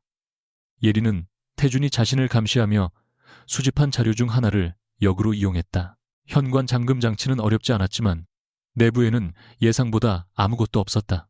값비싼 장식도 가족 사진도 생활의 흔적도 거의 없었다. 서재벽 한쪽에만 오래된 책장과 검은 금고가 있었다. 금고 위에는 은빛 동백꽃 표식이 붙어 있었다. 예린은 숨을 멈췄다. 성호의 말이 사실이라면 이 안에는 활임장부가 있었다. 태준이 정말 가족을 무너뜨린 사람이라면 증거가 있을 것이고 아니라면 자신이 믿어온 복수의 방향이 무너질 것이다. 금고는 숫자 암호와 물리 열쇠를 동시에 요구했다. 예린은 아버지의 멈춘 손목 시계를 풀었다. 가죽줄 안쪽에는 아주 작은 금속 조각이 숨겨져 있었다. 어린 시절 아버지는 언젠가 동백꽃 문이 나타나면 시간을 거꾸로 읽으라고 말했다. 시계는 11시 43분에 멈춰 있었다. 예린은 3411을 입력하고 금속 조각을 열쇠 구멍에 넣었다. 잠금 장치가 낮은 소리를 내며 풀렸다. 금고 문이 천천히 열리자 그녀는 가장 위에 놓인 서류를 꺼냈다. 표지에는 자신의 이름이 적혀 있었다. 서예린 자산 및 명예회복 계획. 그 아래에는 강태준의 서명과 함께 한 문장이 손글씨로 쓰여 있었다. 이 자료는 서예린이 모든 권리를 되찾는 날 청혼과 함께 전달한다. 예린의 손에서 서류가 미끄러졌다. 그녀가 적이라고 믿었던 남자는 오래전부터 자신의 가족을 되살릴 준비를 하고 있었다. 서예린은 금고 앞바닥에 주저앉은 채 떨어진 서류를 다시 집어들었다. 첫 장에는 서린 데이터에서 빼앗긴 특허 목록이 정리되어 있었고 각 항목 옆에는 현재 권리 보유 법인과 회수 예정일이 적혀 있었다. 화림재단은 강태준이 기술을 차지하기 위해 만든 회사가 아니었다. 여러 차례 주인이 바뀌며 흩어진 서린의 자산을 외부의 눈을 피해 되사들이기 위한 신탁법인이었다. 다음 장에는 아버지의 횡령 혐의를 뒤집을 자금 추적표가 있었다. 서린 계좌에서 빠져나간 돈은 아버지에게 흘러간 것이 아니라 다원홀딩스와 명진그룹 내부 인사들이 공동으로 관리한 유령 회사로 이동했다. 예린이 서버에서 발견했던 태준의 전자서명도 원본이 아니었다. 서명 생성 시각과 보안 인증 기록 사이에는 17분의 차이가 있었고 그 시간 태준의 계정은 해외 체류 중이라는 이유로 접근 차단 상태였다. 누군가 그의 과거 서명 파일을 복제해 거래에 더 씌운 것이다. 예린은 그 사실을 이미 보았으면서도 외면했다. 자신이 믿어온 원한과 맞지 않는다는 이유로 가장 중요한 흔적을 지워버렸다. 그녀는 떨리는 손으로 마지막 서류를 펼쳤다. 수익자 서예린. 권리 이전 조건 없음. 양도 후 강태준 또는 명진그룹은 어떠한 지분도 요구하지 않는다. 그 아래에는 태준의 자필 문장이 있었다. 그녀가 내게 아무 감정이 없어도 상관없다. 빼앗긴 것을 돌려주는 일은 사랑의 대가가 아니라 오래된 빚의 상환이다. 금고 안쪽에는 낡은 봉투 한 장이 더 있었다. 수신인은 강태준, 발신인은 서진우였다. 예리는 아버지의 이름을 보는 순간 숨이 막혔다. 편지의 종이는 여러 번 접혔다. 펴진 흔적이 있었고 모서리는 오래된 불에 그을린 듯 갈색으로 변해 있었다. 아버지는 편지에서 태준의 아버지 강명수를 구하지 못한 일을 사과하고 있었다. 명진과 다원이 공동으로 운영하던 비밀 투자 조직이 유망 기술 기업을 부도 직전까지 몰아넣은 뒤 핵심 자산을 헐값에 인수해 왔으며 강명수가 그 사실을 폭로하려다 화재 사고로 죽었다는 내용도 적혀 있었다. 서진우는 자신이 확보한 일부 증거를 은빛 동백 표식 아래 보관했고 마지막 암호 열쇠를 어린 딸의 시계에 숨겼다고 썼다. 만약 자신에게 일이 생긴다면 예린에게 진실을 강요하지 말고 스스로 선택할 때까지 기다려달라는 부탁도 있었다. 편지 끝에는 짧은 문장이 남아 있었다. 태준아, 복수 때문에 예린을 이용하지 마라. 그 아이는 우리 세대가 만든 빚이 아니다. 예린은 편지를 가슴에 누른 채 눈을 감았다. 태준은 약속을 절반만 지켰다. 그녀를 사건에서 멀리하려 했지만 동시에 진실을 찾기 위한 위험한 길 위에 세웠다. 그는 아버지의 뜻을 배반하지 않으려다 또 다른 방식으로 그녀의 선택을 빼앗았다. 그리고 자신은 그를 미워하기 위해 불완전한 증거만 골라 믿었다. 누가 더 잘못했는지 따지는 일은 이제 의미가 없었다. 두 사람 모두 두려움 때문에 상대를 믿지 않았고 그 불신이 윤성호에게 문을 열어주었다. 현관 잠금 장치가 열리는 소리가 들렸다. 예리는 편지를 내려놓지 않은 채 서재문을 바라보았다. 강태준이 안으로 들어왔다. 오른쪽 어깨에는 응급처치만한 붕대가 감겨 있었고 셔츠에는 마른 피가 남아 있었다. 그는 열린 금고와 바닥에 흩어진 서류를 본 뒤 걸음을 멈췄다. 놀라움보다는 오래 기다린 순간이 결국 왔다는 체념이 얼굴에 드러났다. 암호를 풀었군요. 태준이 말했다. 예리는 천천히 일어났다. 왜 말하지 않았습니까? 어디서부터 말해야 할지 몰랐습니다. 제가 누구인지 알았을 때 말할 수 있었잖아요. 당신이 나를 범인이라고 믿고 있었습니다. 그 믿음이 틀렸다는 증거가 여기 있었어요. 예린이 서류를 들어보였다. 그런데 회장님은 저를 시험했습니다.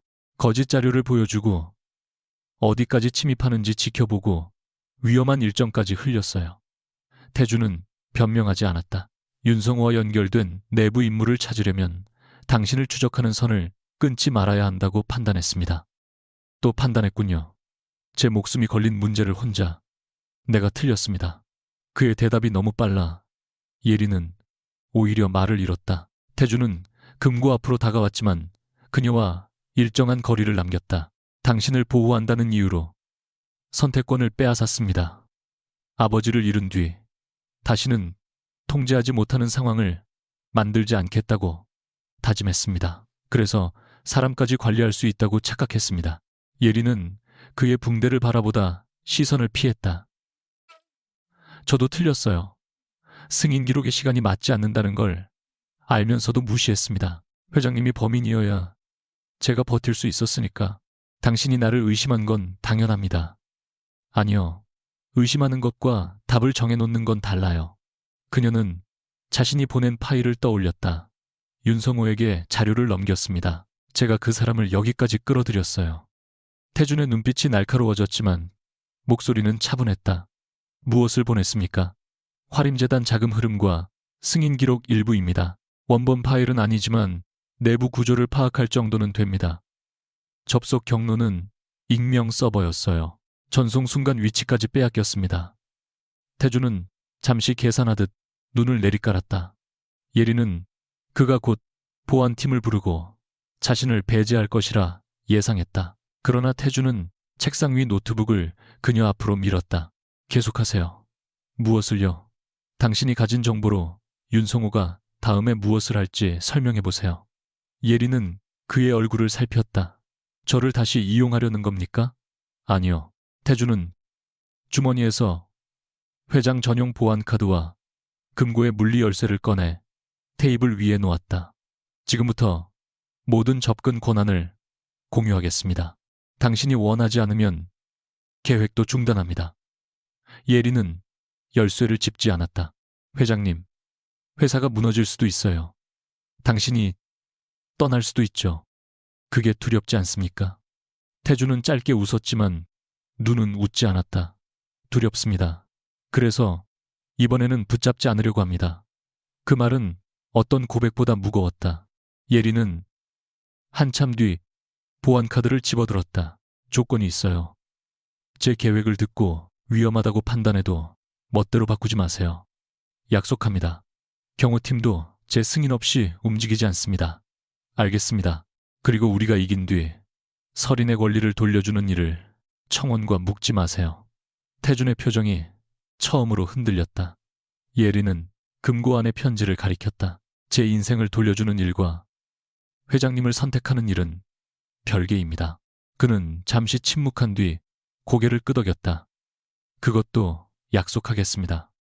예리는 밤새 화림재단 자료와 자신이 성호에게 보낸 파일을 비교했다. 성호가 원하는 것은 단순한 자금 장부가 아니었다. 서린 데이터의 핵심 기술인 비정상 거래 탐지 알고리즘이었다.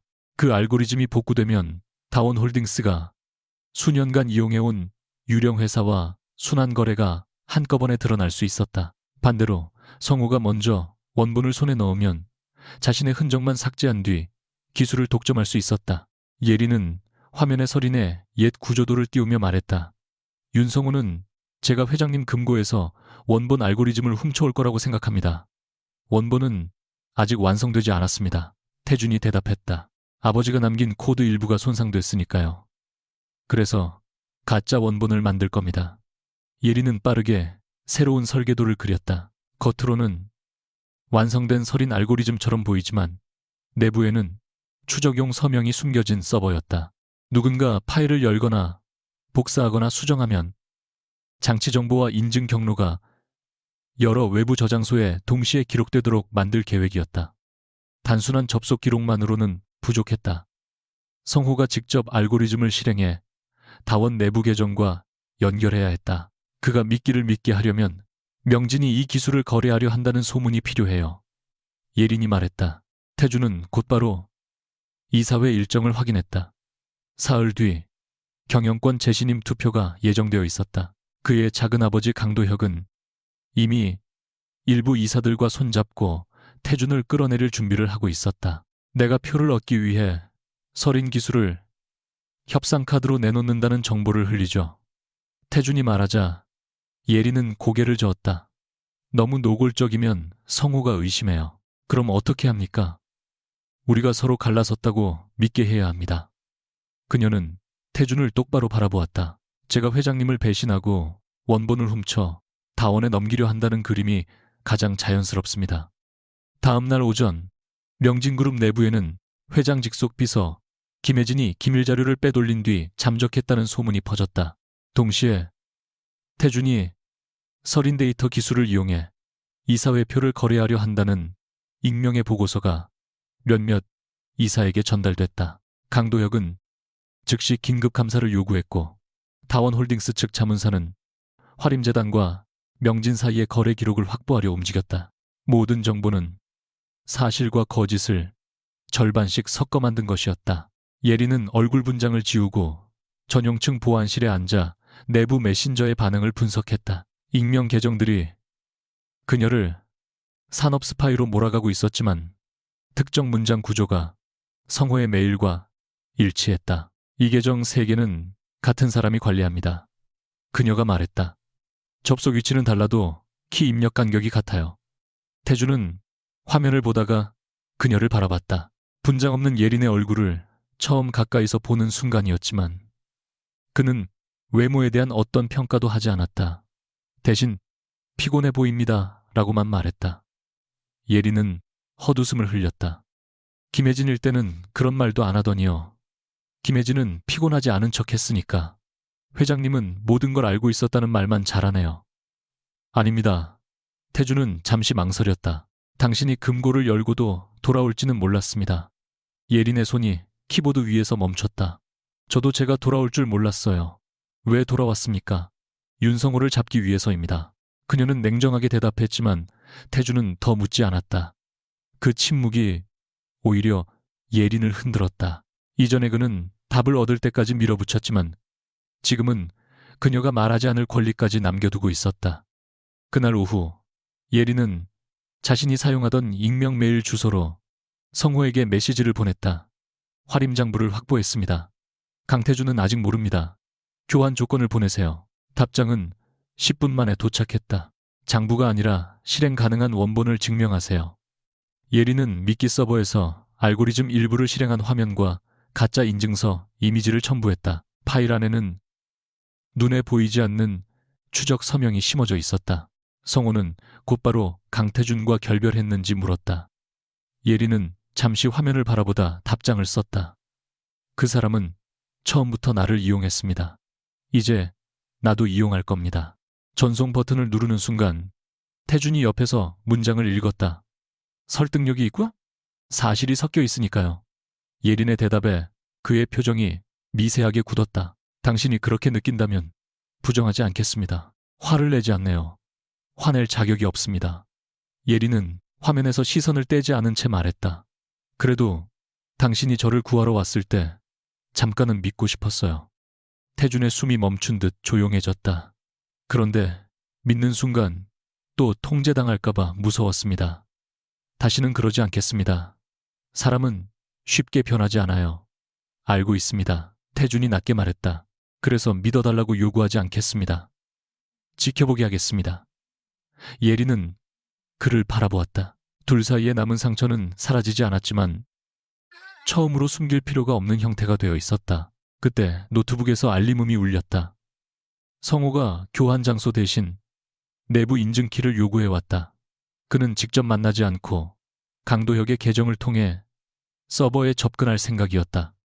예린과 태준은 이사회 전날 밤 미끼 서버를 명진그룹 내부 연구망 깊숙한 곳으로 옮겼다. 성호가 외부에서 단순 해킹한 흔적만 남기면 법적 책임을 다른 사람에게 떠넘길 수 있었다. 반드시 명진 내부 고위 계정과 다원 홀딩스 장치를 동시에 사용하게 만들어야 했다. 태준은 강도혁에게만 전달되는 비밀 보고서를 작성했다. 서린기술 원본이 회장 전용 서버에 있으며 재신임 투표 전날까지만 임시 인증이 가능하다는 내용이었다. 예린은 보고서 파일에 고유 표식을 넣어 복제 경로를 추적했다. 예상대로 1시간 뒤 강도혁의 보좌관 계정에서 파일이 열렸고 곧 다원홀딩스 내부망과 연결된 암호화 채널이 생성됐다. 태준은 즉시 차단하려 했지만 예린이 그의 손을 막았다. 그들이 서버 구조를 보고 있습니다. 보게 둬야 해요. 원본 보관 위치까지 접근하면 위험합니다. 이건 제가 만든 미끼예요. 예린의 목소리가 단단해졌다. 이번에는 제 판단을 믿겠다고 약속했잖아요. 태준의 손이 키보드 위에서 멈췄다. 예전 같으면 그는 이미 보안팀에 명령했을 것이다. 그는 천천히 손을 내렸다. 알겠습니다. 그 한마디는 그에게 어떤 양보보다 어려웠다. 화면에는 접속자가 서버 외곽을 탐색하는 과정이 실시간으로 표시됐다. 예린은 추적 서명이 아직 활성화되지 않은 것을 확인하며 기다렸다. 상대가 파일 목록만 보는 것으로는 부족했다. 알고리즘을 직접 실행해야 다원 내부에 숨겨진 거래 계정과 연결되는 자동 인증이 작동했다. 새벽 2시 17분. 과거 태준의 서명이 위조되었던 바로 그 시각에 미끼 서버의 경고등이 붉게 변했다. 강도혁의 임원 인증서가 먼저 사용됐고 3초 뒤 다원홀딩스 본사에 등록된 장치가 원격 세션에 접속했다. 예린은 숨을 죽인 채 로그를 지켜보았다. 상대는 신중했다. 파일을 곧바로 복사하지 않고 검사 도구를 실행해 코드가 실제로 작동하는지 확인했다. 알고리즘은 가짜 거래 데이터를 분석한 뒤 숨겨둔 다원 계정 하나를 결과값으로 보여주었다. 화면 반대편의 접속자가 잠시 멈췄다가 관리자 권한을 요청했다. 예린은 태준을 바라보았다. 지금 열어주면 됩니다. 확실합니까? 네. 태준은 그녀의 손에 인증장치를 건넸다. 예린이 직접 승인 버튼을 눌렀다. 곧 접속자는 알고리즘 전체를 실행했고 서버 안에 숨겨둔 추적 코드가 동시에 깨어났다. 장치 고유번호 내부 인증키, 유령회사 계정 목록과 명령 기록이 서울 외부의 새 저장소로 분산 전송됐다. 화면 상단에 최종 사용자 이름이 나타났다. 윤성, 호, 예리는 입술을 깨물며 로그를 저장했다. 태주는 즉시 이사회 감사위원과 외부 조사기관에 봉인된 자료를 전송했다. 그러나 바로 그 순간 또 하나의 경고창이 떠올랐다. 성호가 단순히 파일을 훔치는 데서 멈추지 않고 명진그룹 전체 서버에 삭제 명령을 실행한 것이다. 태준이 차단 버튼에 손을 뻗자 예린이 먼저 보조 서버를 열었다. 예상했습니다. 원본망은 이미 분리했어요. 삭제 명령은 빈 서버만 무너뜨렸다. 붉은 화면 너머로 추적 로그가 계속 쌓였다. 사냥감이라고 믿었던 여자가 자신을 위해 만든 우리 안으로 윤성호가 스스로 걸어 들어온 순간이었다. 명진그룹 임시이사회가 열리는 날 아침, 서울의 주요 경제 매체들은 서린 데이터의 기술이 경영권 거래에 이용됐다는 익명 제보를 동시에 보도했다. 본사 앞에는 취재 차량이 줄지어 섰고 주가 하락을 우려한 이사들은 예정 시간보다 1시간 일찍 회의실에 모였다. 강도혁은 회의가 시작되기도 전에 강태준의 즉각적인 해임을 요구했다. 그는 회장 직속 비서가 핵심 기술을 빼돌렸고 태준이 이를 숨긴 채 표를 얻으려 했다고 주장했다. 태준은 가장 상석에 앉아 아무런 반박도 하지 않았다. 그의 오른쪽에는 비어있는 의자가 하나 놓여 있었다. 강도혁이 그 의자를 가리키며 비웃었다. 도망간 산업 스파이라도 기다리는 겁니까? 바로 그때 회의실 문이 열렸다. 회색 정장도 두꺼운 안경도 망가진 피부 분장도 없는 서예린이 안으로 들어왔다. 기자들에게 익숙한 재벌가 상속녀의 모습이 아니라 밤을 새운 흔적과 단단한 표정을 가진 한 명의 기술 책임자였다. 웅성거림이 번지자 예린은 빈 의자 앞에 서서 말했다. 김혜진이라는 직원은 존재하지 않습니다. 그 이름으로 명진에 들어온 사람은 저 서린데이터 창업자 서진우의 딸 서예린입니다. 강도혁이 경비를 부르려 하자 예린은 봉인된 저장 장치를 테이블 위에 올려놓았다. 저를 끌어내기 전에 이사회가 먼저 확인해야 할 것이 있습니다. 서린데이터를 무너뜨린 사람들과 어젯밤 명진 서버에 침입한 사람이 같은 자금망을 사용했다는 증거입니다. 예린은 자신이 만든 미끼 서버의 구조부터 설명했다. 화면에는 새벽 2시 17분에 사용된 강도혁의 임원 인증서, 다원홀딩스 본사 장치의 고유번호, 윤성호 개인 계정으로 연결된 관리자 명령이 순서대로 나타났다. 접속자는 서린 알고리즘을 실행해 다원의 유령회사 계정을 확인했고 그 직후 전체 서버 삭제를 시도했다. 그러나 원본망은 이미 분리되어 있었고 모든 명령은 세 곳의 외부 저장소에 동시에 봉인됐다. 강도혁은 자신의 인증서가 도용됐다고 주장했다. 내 보좌관이 실수했을 수도 있어. 저 기록만으로 내가 윤성호와 손잡았다는 증거는 되지 않아. 예린은 다음 화면을 열었다. 몇 년 전 서린데이터의 특허를 화림재단으로 넘긴 중간 법인들과 최근 다원홀딩스가 관리한 회사들의 계좌 식별값이 일치했다. 같은 인증서가 태준의 전자서명을 복제하는 데에도 사용됐으며 강도혁의 비서실 장치에서 서명 파일이 내려받아진 기록까지 남아 있었다. 과거 기록만 있었다면 조작이라고 주장할 수 있었겠죠. 예린이 말했다. 그래서 우리는 어젯밤 당신들이 같은 방식을 다시 사용하도록 기다렸습니다. 강도혁의 얼굴에서 피가 빠졌다. 그는 태준을 향해 처음부터 나를 함정에 빠뜨린 거냐고 소리쳤다. 태준은 차갑게 대답했다. 함정 안에 서린 기술을 훔치라는 명령은 없었습니다. 당신이 직접 선택한 겁니다. 그 말이 끝나자 감사위원장이 봉인 자료의 해제 절차를 승인했고 회의실 뒤편에 대기하던 외부 조사 담당자들이 원본 로그를 확인하기 시작했다. 화상 연결 화면에 윤성호가 나타난 것은 그 직후였다. 그는 다원홀딩스 법무팀을 곁에 둔 채 여전히 침착한 미소를 유지하고 있었다.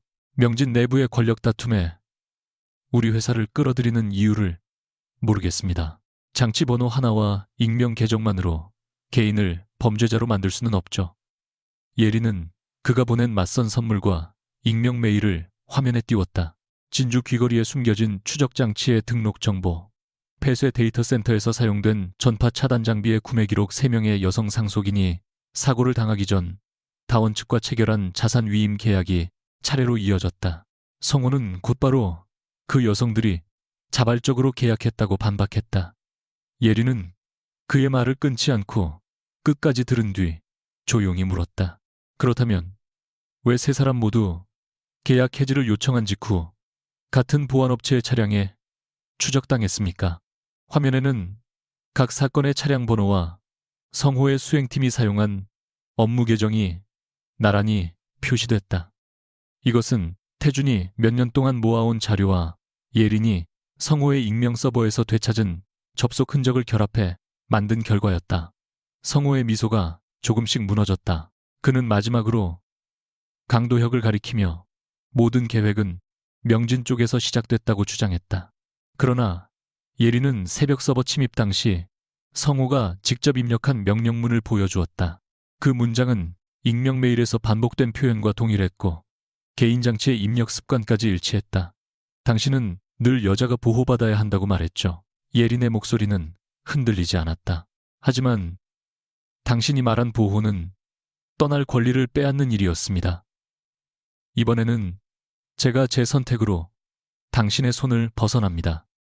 성우는 화면 너머에서 처음으로 감정을 드러냈다. 그는 예린의 어머니가 혼인에 동의했고 서린의 남은 채무를 자신이 정리할 수 있었다며 그녀가 모든 것을 망쳤다고 소리쳤다.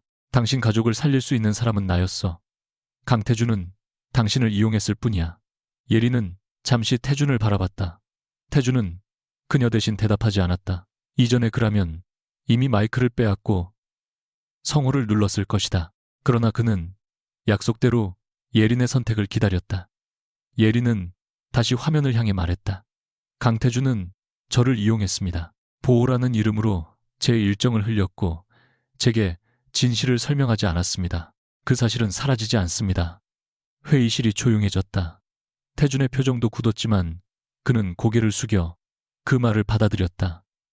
예린은 말을 이었다. 하지만 그는 자신의 잘못을 인정했고 제가 떠날 수 있는 권한과 모든 자료를 돌려주었습니다. 당신은 한 번도 누구에게 떠날 권리를 준 적이 없죠. 성호는 연결을 끊으려 했으나 조사 담당자가 이미 다원 측 서버 보존 요청이 접수됐다고 알렸다. 화면이 꺼지기 전 성호는 예린을 노려보며 다시 만나게 될 것이라고 말했다. 예린은 담담하게 대답했다. 다음에는 조사실에서 만나겠죠. 몇 시간 뒤 윤성호는 데이터 센터 감금 사건과 불법 추적 기업 정보 탈취 혐의에 대한 조사를 받기 위해 출석 통보를 받았다. 이어 확보된 장비에서 다른 피해자들의 자료가 발견되면서 수사는 확대됐다. 그는 한순간의 자백으로 무너지지 않았다. 자신이 만든 기록과 반복된 통제 방식이 하나씩 연결되며 도망갈 길을 잃었다. 모든 시선이 강태준에게 돌아왔을 때 그는 준비해둔 문서를 이사회 중앙에 놓았다. 서린 데이터 사건의 진실이 밝혀졌다고 해서 자신에게 책임이 없는 것은 아니라고 말했다. 그는 윤성호를 끌어내기 위해 예린의 일정을 미끼로 사용했고 위험을 통제할 수 있다는 오만으로 그녀의 동의를 구하지 않았다.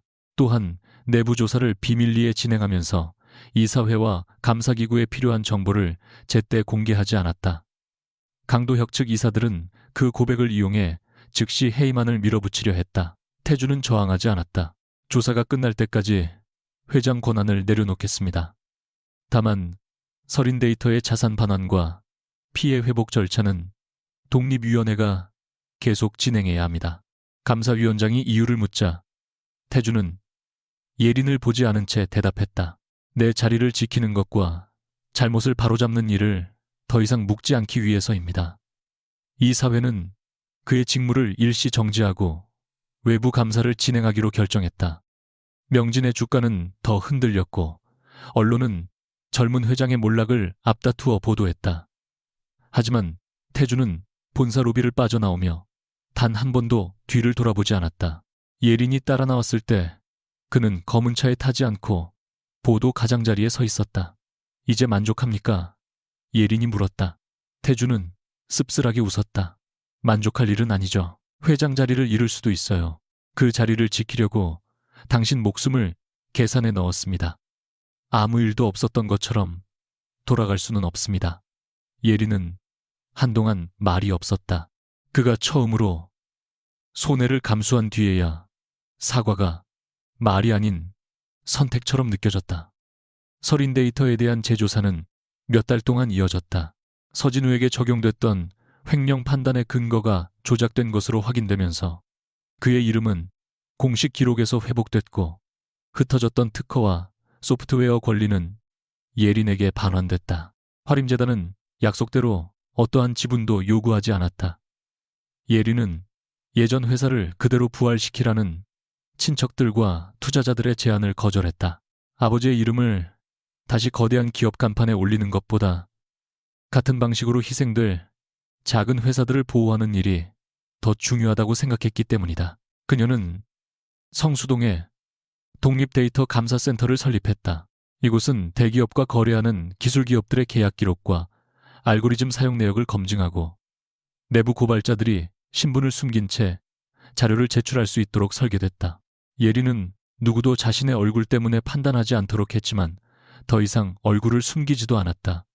김혜진의 두꺼운 안경은 사무실 서랍 가장 안쪽에 보관됐다. 어머니는 처음에는 딸이 혼인을 거부해 가족의 마지막 기회를 버렸다고 원망했다. 그러나 남편의 누명이 벗겨지고 윤성호가 다른 여성들에게도 같은 방식으로 접근했다는 사실을 알게 된 뒤 오랫동안 침묵하다 예린에게 사과했다. 예린은 즉시 용서한다고 말하지 않았다. 대신 어머니와 매주 한 번 식사하기로 했다. 그녀에게 회복은 있는 일이 아니라 다시 선택할 수 있는 관계를 만드는 일이었다. 강태주는 외부 감사가 끝날 때까지 명진 경영에서 물러나 있었다. 조사 결과 그가 서린데이터 자산 탈취에 관여하지 않았다는 사실은 확인됐지만 비공식 감시와 위험한 미끼 작전에 대한 책임은 남았다. 이사회는 복귀를 제안하면서 보안 의사결정에 독립감독을 두고 개인정보를 이용하는 모든 작전에 당사자 동의를 의무화하는 조건을 붙였다. 태주는 그 조건을 받아들였다. 예전에 그라면 자신의 권한을 제한하는 장치를 모욕으로 여겼을 것이다. 이제 그는 통제되지 않는 권력이 자신과 타인을 어떻게 망가뜨리는지 알고 있었다. 그는 예린의 센터에 투자하겠다는 제안도 하지 않았다. 대신 첫 번째 외부 감사 고객으로 명진그룹을 등록했고 계약 검토 과정에서 다른 기업과 똑같이 줄을 서서 자료를 제출했다. 예린은 회의실에서 그를 마주할 때마다 공식적인 말투를 유지했다. 우리롱 태준도 그녀의 결정에 간섭하지 않았다. 두 사람은 사건이 끝난 뒤에도 곧바로 연인이 되지 않았다. 좋아한다는 감정만으로는 무너진 신뢰를 복구할 수 없다는 것을 둘 다 알고 있었다. 태주는 약속을 지키는 방식으로 자신을 보여주었고 예린은 불안해질 때마다 몰래 확인하거나 먼저 배신하는 대신 직접 질문하는 연습을 했다. 느렸지만 이번에는 누구도 상대의 속도를 정하지 않았다. 겨울이 시작될 무렵 예린은 아버지의 손목시계를 수리해준 작은 상자를 받았다. 보낸 사람의 이름은 없었지만 안쪽에는 짧은 메모가 들어있었다. 멈춘 시간을 다시 움직이게 할 수는 있어도 어느 방향으로 갈지는 주인이 정해야 합니다. 예린은 곧바로 태준에게 전화했다. 제 물건에 함부로 손대지 않겠다고 하지 않았습니까? 전화기 너머로 잠시 침묵이 흐른 뒤 태준이 말했다. 시계 수리를 권했을 뿐입니다. 보낼지는 최미정 팀장이 결정했습니다. 책임을 남에게 넘기네요. 수리 전 비용은 내가 냈습니다. 그 부분은 인정하죠. 예린은 자신도 모르게 웃었다. 두 사람이 웃음 섞인 대화를 나눈 것은 처음이었다. 그녀는 잠시 망설이다가 물었다. 이번 주 토요일 시간 있습니까? 태주는 즉시 있다고 대답하려다 말을 멈췄다. 어떤 일정인지 먼저 물어봐도 됩니까? 맞선입니다. 전화기 넘어가 완전히 조용해졌다. 예리는 창밖을 바라보며 덧붙였다. 가족이 정한 맞선도 계약이 걸린 만남도 아닙니다. 제가 정한 겁니다. 태준의 목소리가 아주 낮아졌다. 상대는 누구입니까? 강태준 씨요. 강태준 씨요. 회장 자격이 아니라 그냥 한 사람으로 나오세요. 그는 한참 뒤 알겠습니다. 라고 대답했다. 예리는 전화를 끊기 전 경고하듯 말했다. 경호원도 비서도 미리 조사한 식당 자료도 가져오지 마세요. 그럼 위험하면 어떻게 합니까? 이번에는 같이 판단하면 됩니다. 토요일 저녁 두 사람은 성수동의 작은 식당에서 마주 앉았다. 태준은 정말 혼자 왔고 예린도 아무런 분장 없이 나타났다. 식탁에는 계약서도 복구 계획도 값비싼 선물도 없었다. 한동안 어색한 침묵이 흐른 뒤 태준이 주머니에서 오래된 금고 열쇠를 꺼내 테이블 위에 놓았다. 이건 이제 당신 겁니다. 예린은 열쇠를 바라보다 물었다. 금고 안의 청혼 문서는 어떻게 했습니까? 폐기했습니다. 아깝지 않았어요. 그 문서는 당신이 선택하기 전에 내가 결말을 정해둔 증거였습니다. 태준은 숨을 고르고 말을 이었다. 다시 청혼할 자격이 생길지 모르겠지만 그때가 온다면 아무것도 돌려주는 조건으로 말하지 않겠습니다. 예리는 열쇠를 집어 가방에 넣었다. 오늘은 청혼을 받으러 온 게 아닙니다. 알고 있습니다. 한 번의 식사만 약속할게요. 끝나고 제가 먼저 가고 싶으면 막지 마세요. 태준은 고개를 끄덕였다. 어디든 먼저 가도 됩니다. 나는 문을 잠그지 않겠습니다. 그 말에 예리는 첫날 밤 닫혀있던 엘리베이터를 떠올렸다. 그때 그의 경고가 자신을 살리기 위한 것이었다는 사실도, 그 방식이 옳지 않았다는 사실도 이제는 함께 받아들일 수 있었다. 식사가 끝난 뒤 두 사람은 밖으로 나왔다. 차가운 바람 속에서 예린이 어느 쪽으로 갈지 잠시 멈추자 태준은 먼저 길을 정하지 않았다. 예린은 그의 옆으로 한 걸음 다가와 말했다. 오늘은 같은 방향으로 가요. 태준은 손을 내밀지 않고 기다렸다. 예린이 먼저 그의 손을 잡았다. 서울의 불빛 아래 두 사람은 더 이상 사냥꾼도 먹잇감도 아니었다. 누구의 딸과 누구의 회장도 아닌 채 서로에게 떠날 자유를 남겨둔 두 사람이 처음으로 같은 속도로 걷기 시작했다.